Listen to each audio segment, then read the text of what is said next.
Welcome to today's webinar. The topic today is Model and Design Aluminum Structures in RFEM 6 and RSTAB 9.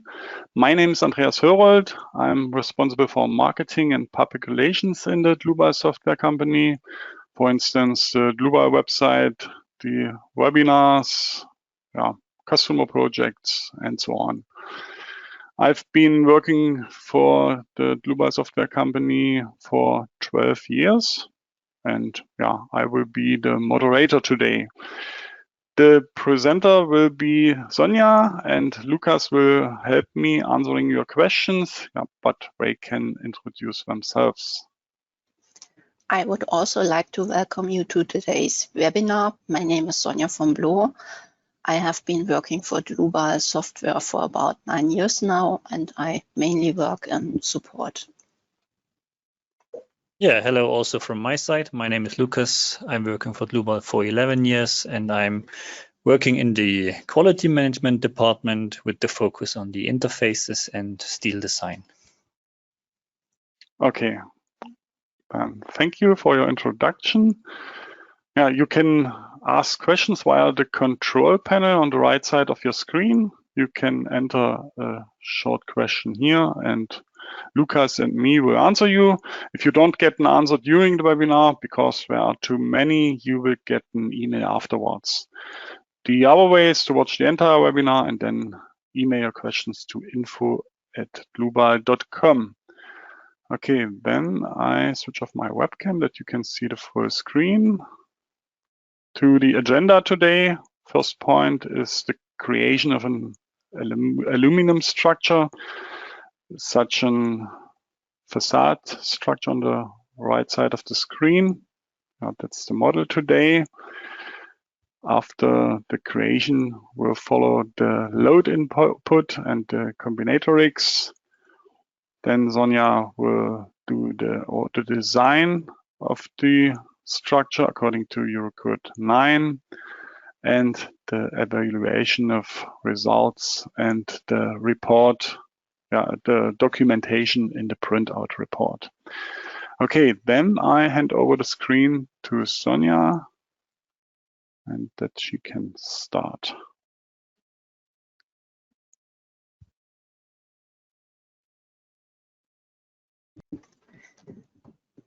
As my colleague already told you, I will show you today the creation and design of an aluminum mullion and transom facade.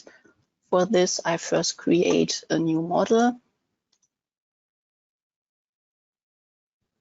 and name it Webinar. And I choose the type of model 3D. In the add-ons tab, I then select the add-ons that I want to use in my model. A green dot in front of the add-on indicates that a license is currently available for it. An orange or blue dot indicates that the add-on can only be used in demo mode or as a trial version. I select the aluminum design add-on here. Then I go to the standards tab, and here I can specify the standards that are to be used for the load combination and load wizards, as well for the aluminum design. Here I choose the national annex from Germany.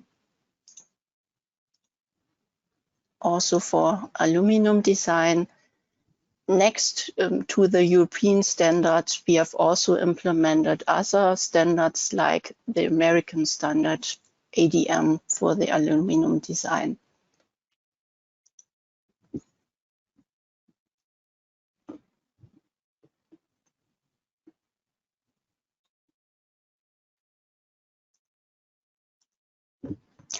I use a line grid as an aid to modeling the mullion transom facade.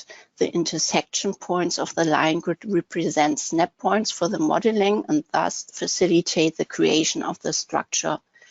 To create such a line grid, I open the navigator data and then I go to new line grid, and here I choose the global coordinate system, but I can also use a custom coordinate system if I want to. Various types of coordinate systems are available, such as the Cartesian coordinate system or a cylindrical coordinate system, and I use the Cartesian type today. I choose the 0 point as the insertion point. You can influence the display of the line grid via the options. The line grid is supposed to be displayed in the overall view. That's why I activate the checkbox include in view show home model. I also want to lock the line grid so that I can't accidentally move this. And for this, this checkbox is here activated. I then define the coordinates of the line grid in the line grid tab, and the type spans for entering regular line grids is this is for entering regular line grids, or there's also another input type. It's the input type coordinates, where you can enter the coordinates. Furthermore, I can choose whether the line grid should be generated in the positive or negative direction of the respective axis. I choose here for the X direction positive. Then I define my spans, and this is 0.4 meter, and I have this 3 times. Then 1.2 meter, 3.4, 1.2. For the line grid in Z direction, I choose the direction negative, and then I define my spans. It's 0.65, 2.9, 1.35, 2.25, and 0.65. And then I click on OK. I can't edit now the line grid in the working window because I locked it, but I can unlock it if I choose the corresponding function for it. And this is this function here. If I unlock it, then I can also move or copy the line grid like other objects.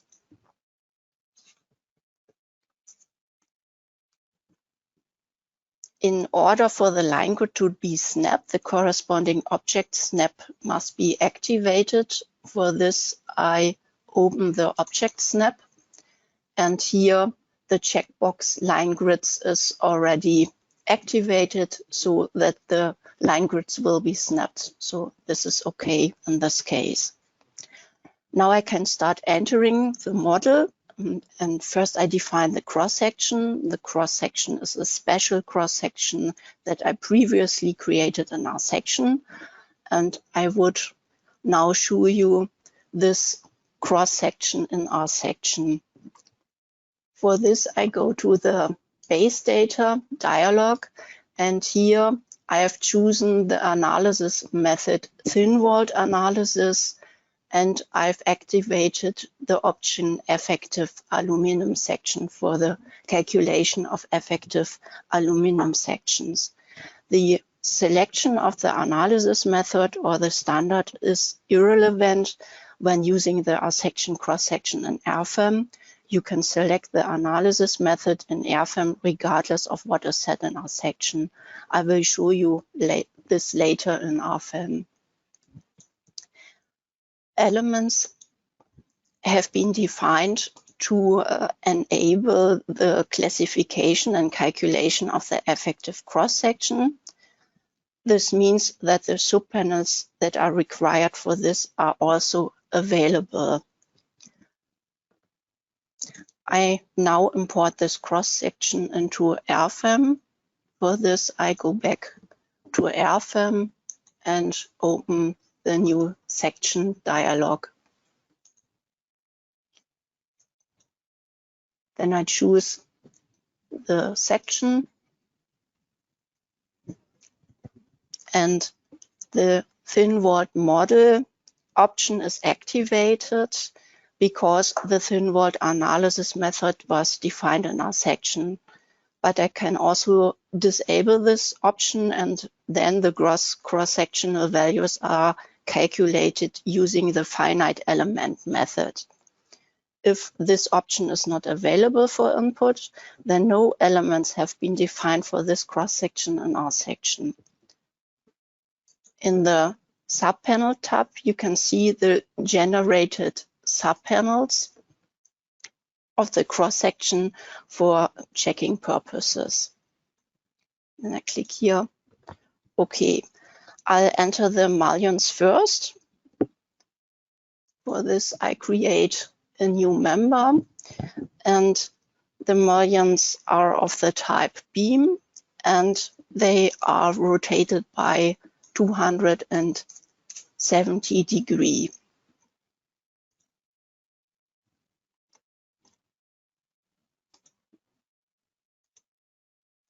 Then I create all my mullions.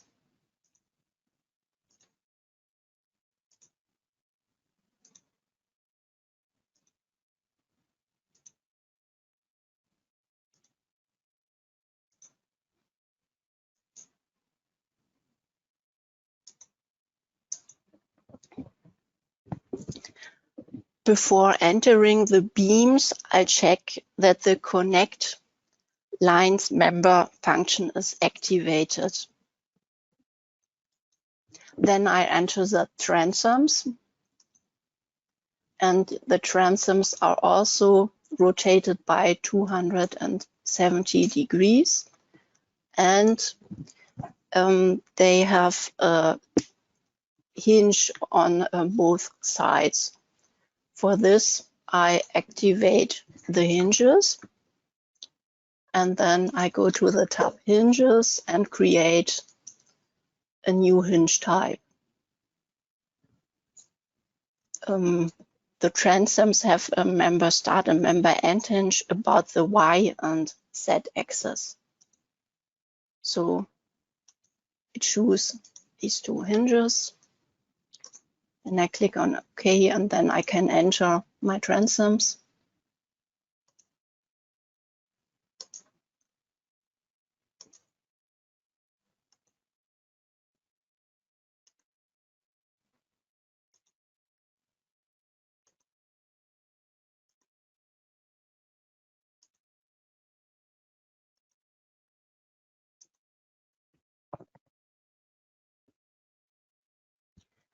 I now define the supports. I also split these members because I want to create a support in the middle of the members. So I choose the function divide members via distance, and here I define the distance from the member start. Now I can create the supports in my structures.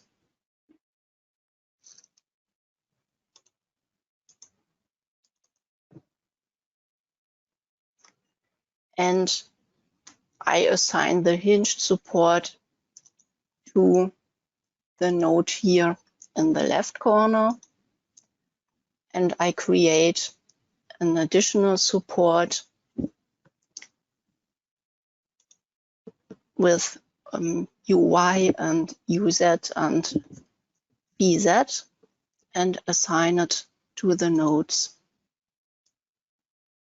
Oops. here.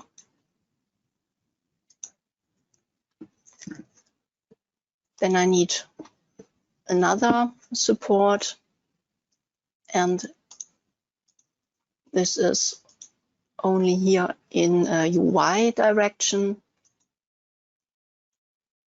I select the nodes here.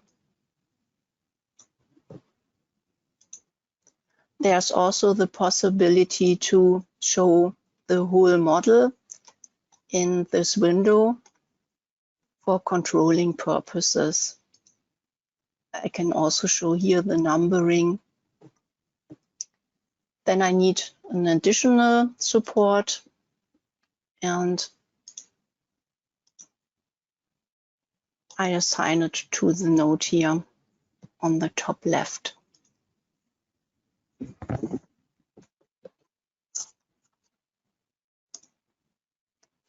Okay.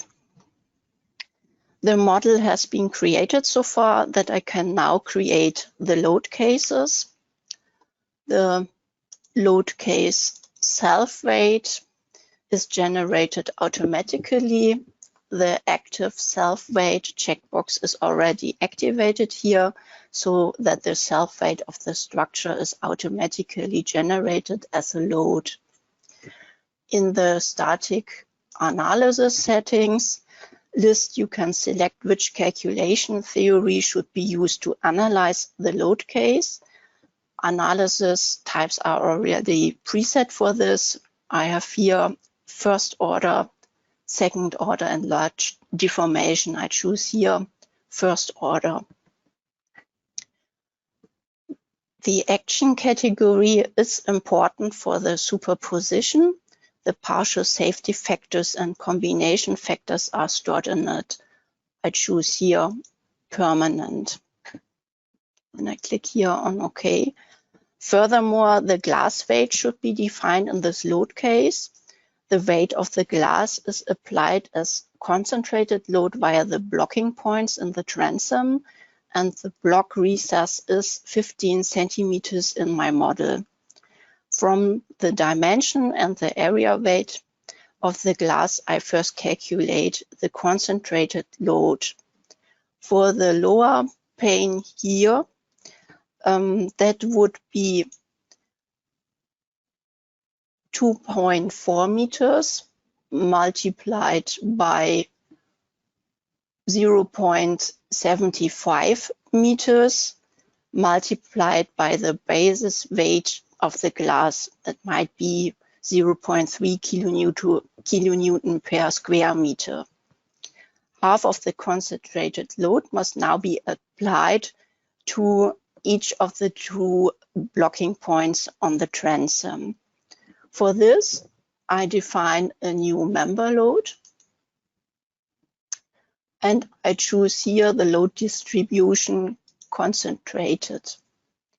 Then I define the load magnitude, and this is 2.4 multiplied by 0.65 multiplied by 0.3 divided by 2.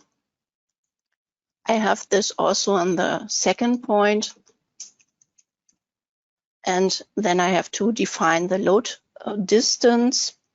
The load distance, as I already told you, is 15 centimeters. For point B, this would be 2.4 minus twice the 15 centimeters. The glass load acts on the front of the cross section, so that I define an eccentricity for the glass load.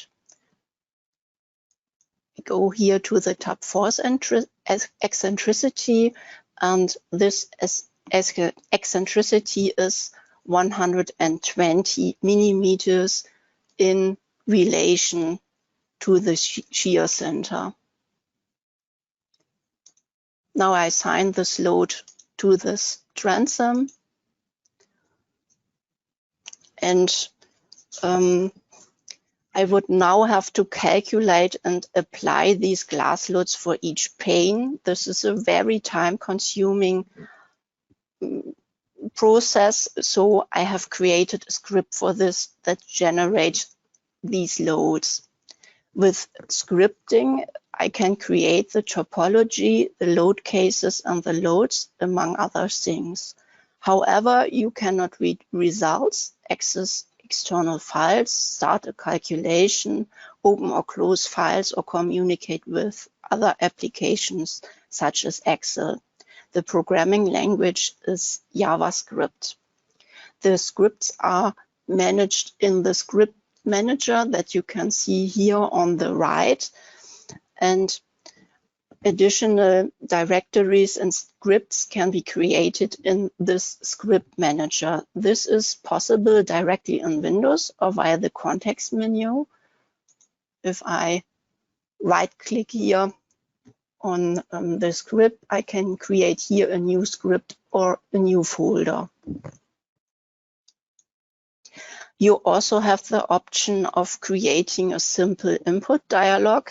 This can be created with a XML file that is in the same directory and has the same name as the JavaScript file. For the creation of script files or the input dialog, you only need an editor like Notepad++. In order for the script file and the input dialog to be open in Notepad++, it must be set in Windows that JavaScript and XML files are to be opened with the Notepad++ by default. I can open or create the input dialog via the context menu properties. And I will do this now, and I show you an image of the input dialog here on the left.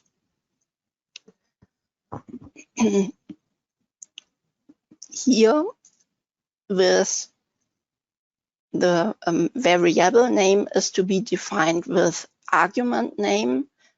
You can use this variable then in the script file.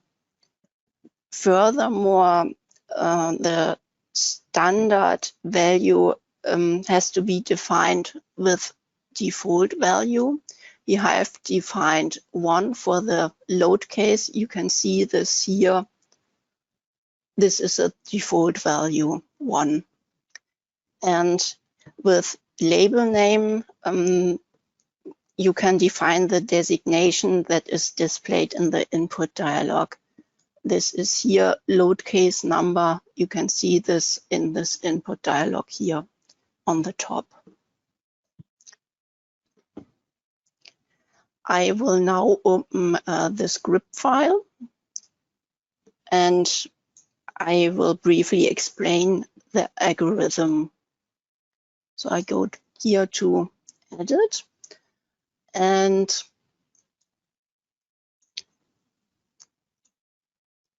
here I initially just read the horizontal members into an array.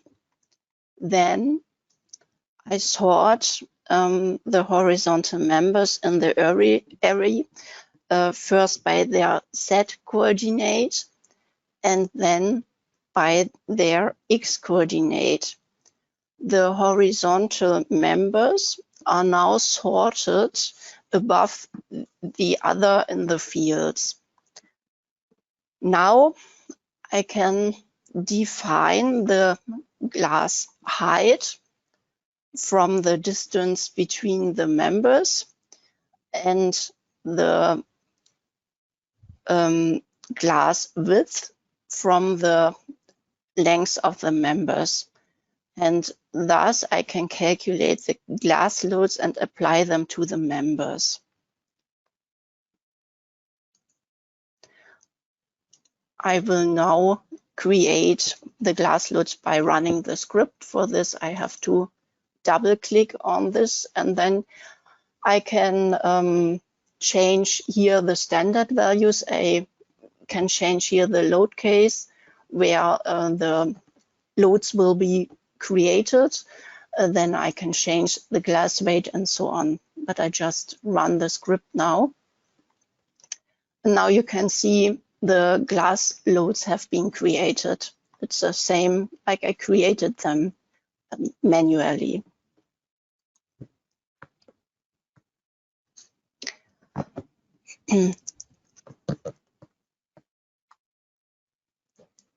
The self-weight load case is thus complete. Furthermore, transom loads must be taken into account. And to do this, I create another load case. Here, new load case. And I name this transom loads. In direction of fall.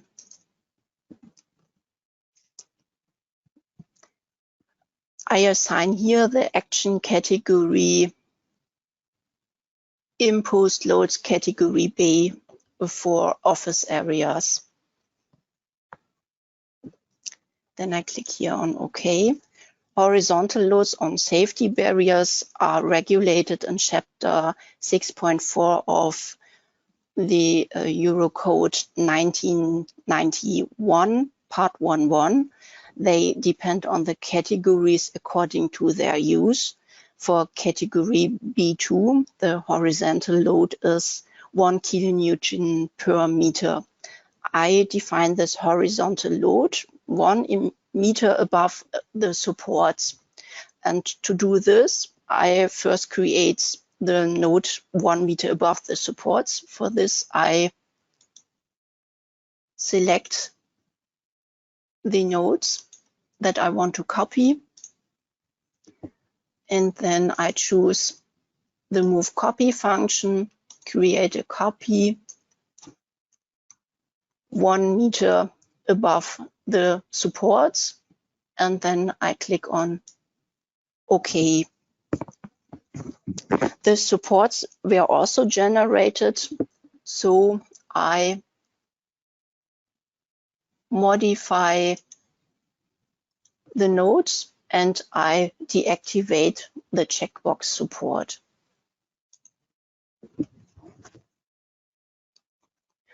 To generate the transom load, I use the load wizard. The load wizard can be found in the navigator data. And here I use the load wizard member loads from free line load. Here I have to choose the load direction. This is in global y-axis. And I have to define the load magnitude. This is 1 kilonewton per meter. And I pick now the nodes.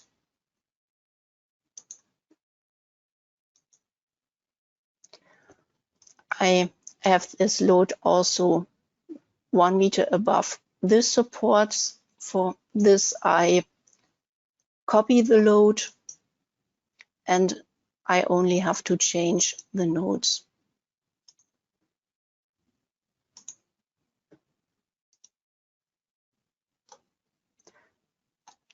It's also possible to show these loads separately. For this, I choose this option, display separately, and then you can see the load application on the beams.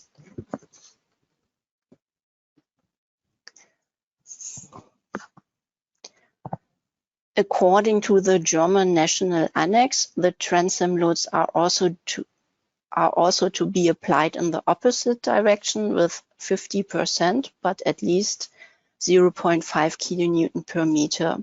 For this, I copy the load case 2.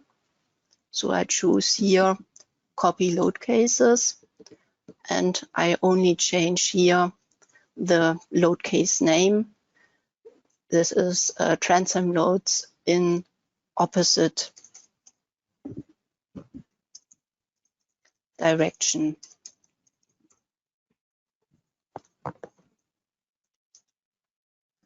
The loads contained in the load case were also copied, so I only have to change the load parameters. For this, I open the loads And then I change the load magnitude to minus 0.5.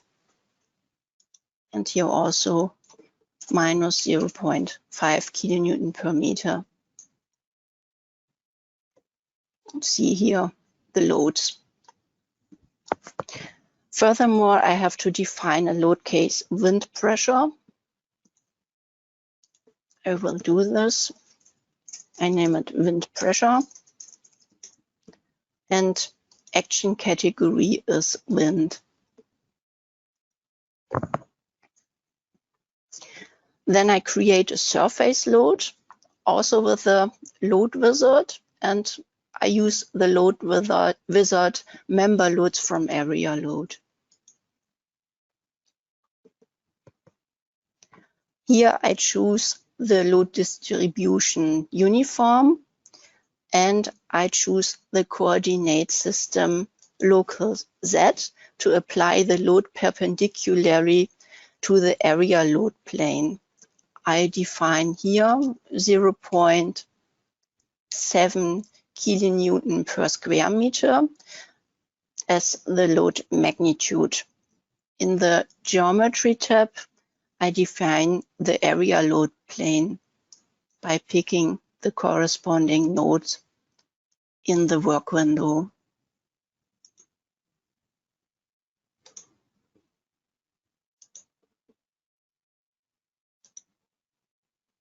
It's also possible to display this load separately.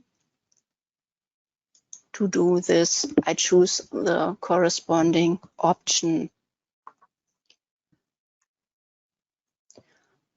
Then I have to create also a wind suction, and for this I copy the load case wind pressure,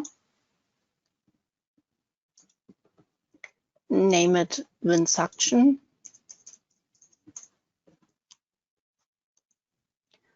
and then I have to change the load magnitude. It acts here in minus Z, so it's minus 0.75 kilonewton per square meter. Okay, this completes the input of the load cases so that I can make settings for the combinatorics. And for this, I open the tab Actions. And the action category that you can see here corresponds to the category of the corresponding load cases. The action category type controls how the load cases of the action are taken into account in the superposition. The imposed loads should not act together, so I choose here alternatively. This is already set by default for the wind loads. You can see this action type is here alternatively also for the wind loads.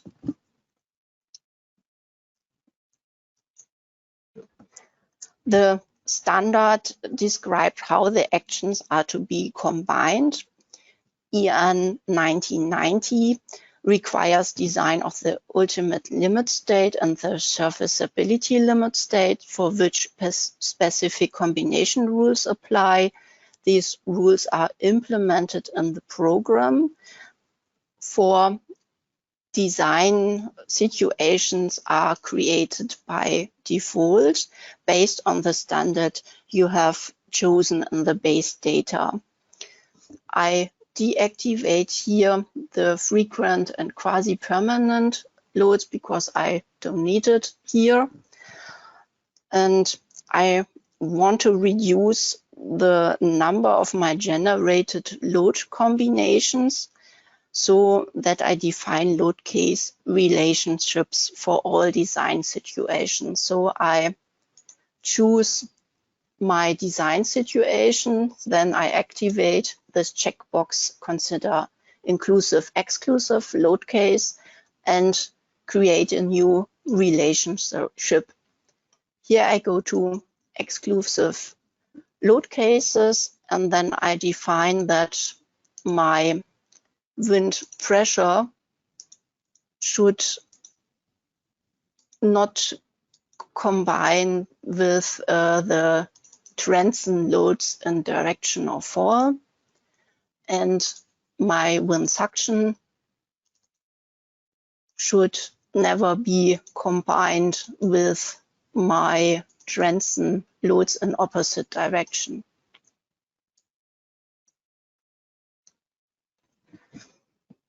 By default, the load combinations are generated according to the second order theory, but it's also possible to choose the linear combination, but I leave here the default. Then I go to the load combinations, and the load combinations are now automatically generated according to the combination criteria of the design situations, and the settings for load cases and combinations are now complete, so that I can define the design properties.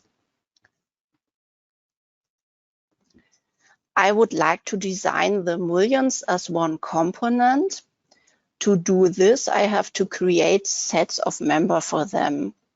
For this, I select the mullions via an object selection, and the object selection I find it in the navigator data in guide objects. Here I create a new object selection. I want to select members that are parallel to a vertical member. So I choose here a vertical member, and I can define also here a name for it, and I name it mullions. Now all vertical members are selected, so that I can now create my set of members. For this, I choose here create member set, and now 7 set of members are created. In order to be able to design the set of members and not the individual members, I activate the design properties in the set of members. For this, I select all my set of members and open the Edit dialog, and here I activate the design properties. Now I have to define the design configuration. I'm looking at the ultimate configuration first. For this, I click on Modify, and here you can make various settings that affect the aluminum design. For example, you can use alternative values in the design by activating the corresponding checkbox. Today, I only want to do cross-section checks, so I turn off the stability design. And I click here on OK. And now I open the serviceability configuration, and in the serviceability configuration, the limit values to be checked for the design can be specified. The deflection limits are defined as a fraction of the reference length. The distinction is made between the cases of a beam supported on both sides. This is here, and the cantilever. You can find here the limit criteria. EN 13813 specifies limit values depending on the category and the spans. These limit values must be always agreed with the client. I create a serviceability configuration for spans less than or equal to 3000 millimeters and define here for the beams the characteristic configuration L divided by 200. I can give this configuration also a name, and I define here span length less or equal than 3000 millimeters. I create another serviceability configuration for spans between 3000 millimeters and 7500 millimeters. I name this configuration span length 3000 millimeters.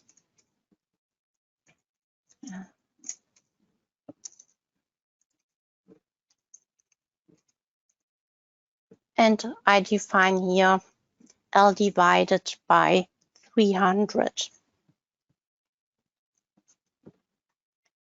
Then I click on OK. The spans of the mullions are in the range between 3000 millimeters and 7500 millimeters. So I select here the configuration number 2. And then I go to the design supports, and for the aluminum design, the beam type is derived from the defined design supports. If I define a support on both sides of the member, the type is interpreted as beam supported on both sides.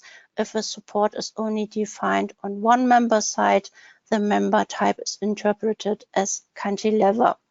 Depending on the type of beam, the limit values defined in the serviceability configuration are used.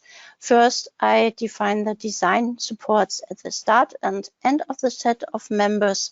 For this, I create a new support, and the set of members is supported in both directions, at its beginning and at its end. And for this, I activate here the support and Z-axis, and I also activate the support and Y-axis, and I name this Y and Z. Okay. I choose this for the member start and member end, member set end.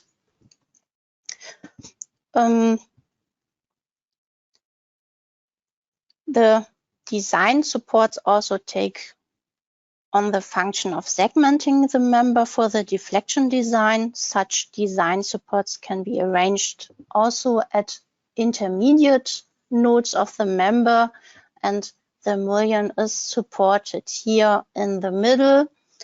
And for this, I have here the node sequence 3, where I want to define also a support.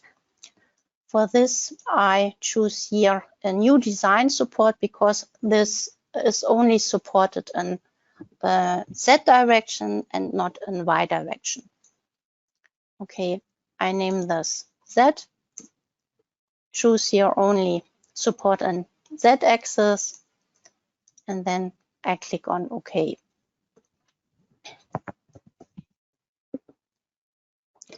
Then I set the local axis Z as the Z direction, check direction, and click here on OK. Now, with the help of an object selection, I select the beams that have a length of less than or equal to 3000 millimeters.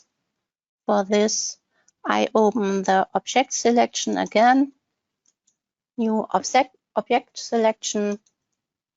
I want to select members. I give here the name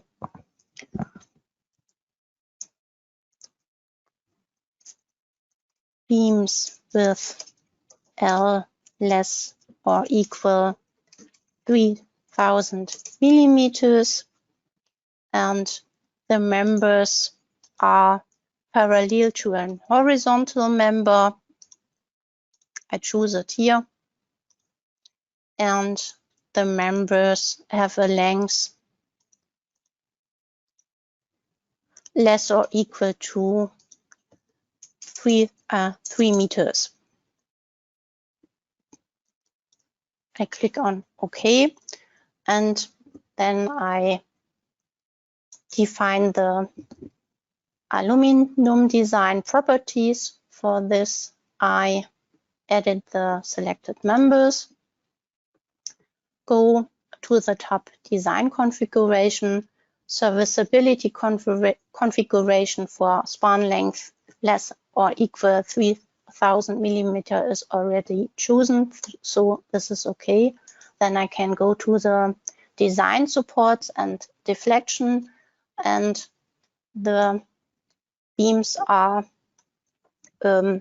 supported in Y and Z direction on member end and member start. So I choose here in Y and Z. Check direction is local axis Z, and the deflection of each beam due to self-weight alone. This means the deflection in the Y direction would also have to be checked, but today I don't do this check. Okay.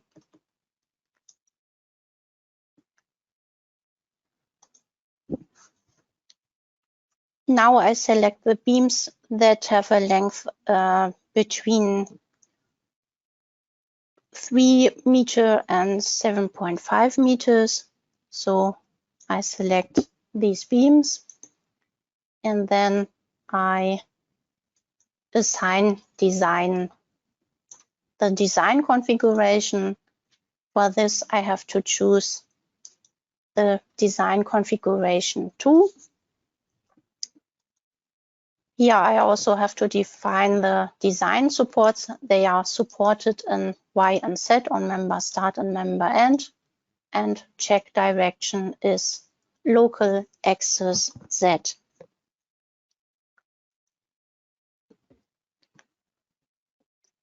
All types for the members can be displayed graphically in the work window. You can find this in the navigator display, and here you can find the types for members, and here you can see checkbox for the design supports that you can activate or deactivate, and this allows easy checking of the correct assignment and clear documentation in the printout. The basic assignments for the aluminum design can also be made in the tables. For this, I choose aluminum design in the tables. The input data, and after calculation also the results are clearly summarized in the tables. And here in tab design situation, this presents in the all design situation are here present in the model. Here are listed in this table, and here you can decide whether and how a specific design situation should be taken into account for the aluminum design. The design situation were formed based on the selected standard for the load case classification. The types are automatically assigned to the types of the selected design code. However, I can assign this differently if necessary, but I leave this as it is. Then I go to the tab Objects to Design. All object types present in the model and suitable for design in the add-on are listed as one row in this table, and by entering an object number in the Removed from Design column, you can specifically exclude certain objects from the design, and the column to be designed contains all objects for which the add-on carries out the design. Here some members are deactivated for the design. Reason is that these members are in the member set, and I design the member sets here, and that's why they are here deactivated in the members. The cross-sections fall into class 4, and in the customer version, it's not yet possible to design class 4 cross-sections. So I carried out the calculation in a pre-release version. The functionality should also be available in the customer version in the future. So I open here the pre-release version, and after the calculations, the results are available here in tabular form. You can see here an overview where warning messages or undesignable messages are displayed, and you can choose here also the design ratios on members in tabular form. If you want to see the details of the design, then you have to double click on the corresponding line, and this opens the design with all values and with all formulas here displayed in the right of the window.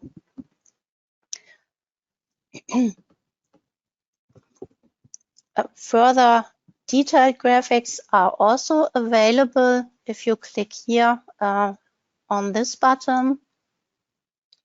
Then you can see the result diagrams in section, and you can see here also the effective section, and you can see here for the web the cross section is reduced. So it's a class 4 section, but you can also see this, that this is a class 4 section here on the table.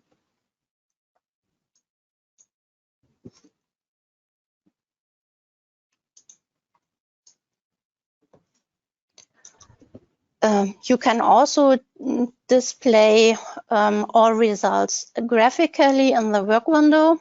And for this, you have to choose and navigate results the aluminum design. And you have several possibilities.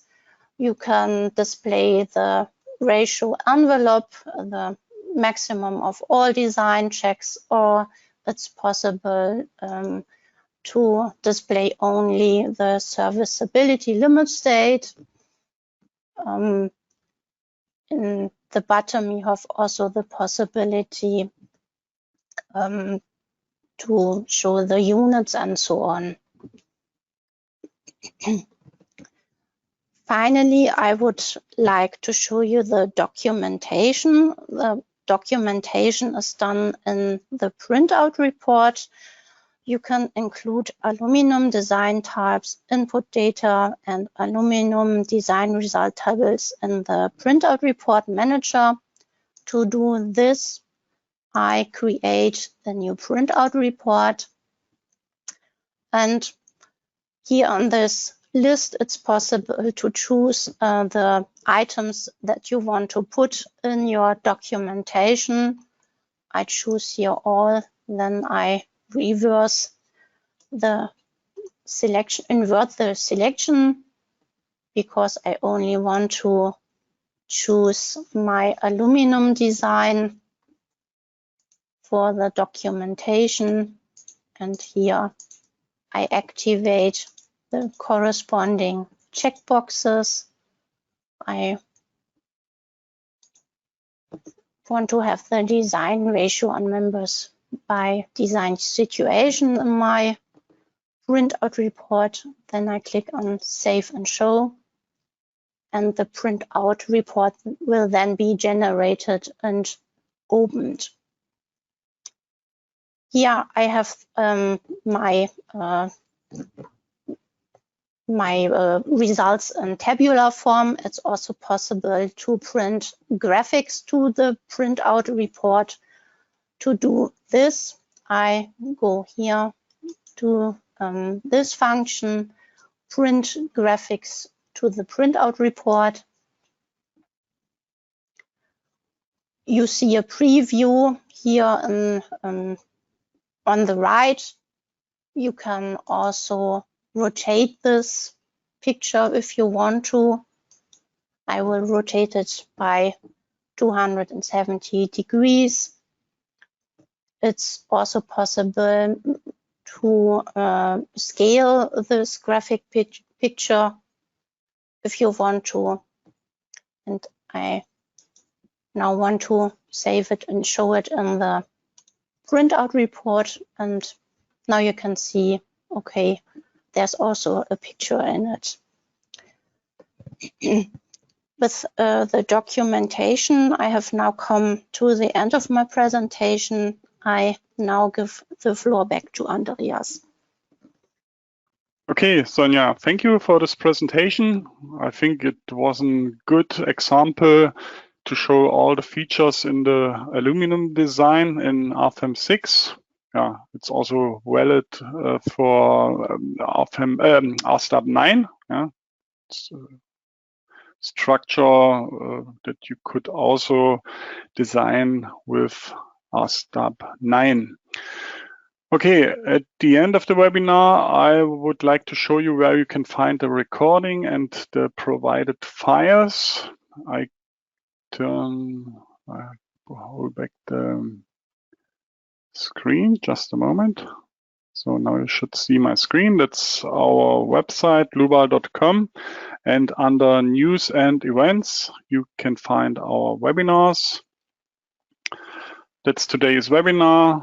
You can see also the webinars of the future and the already presented webinars. You can select here upcoming and past webinars. For example, we record all our webinars, and if you click on today's webinar, you will find the recording here, maybe tomorrow or the day after tomorrow.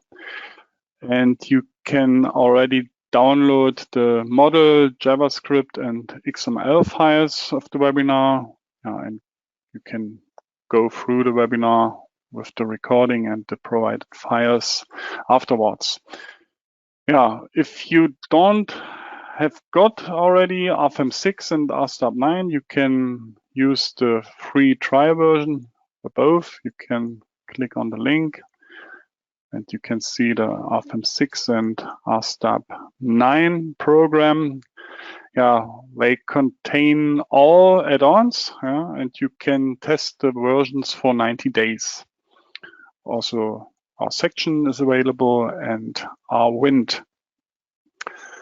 Okay, that should be all for today's webinar. Maybe a last hint: when you leave the webinar, there's a small survey. Yeah, it take you only 1 minute. Just answer the questions or score us. The worst score is 1, the best score is 5. Would be very fine if you take the time. Okay, I say thank you for your attention. Thanks to Sonja for the nice presentation. Thanks to Lucas for your help answering the questions. I wish all a nice rest of the day, and bye-bye.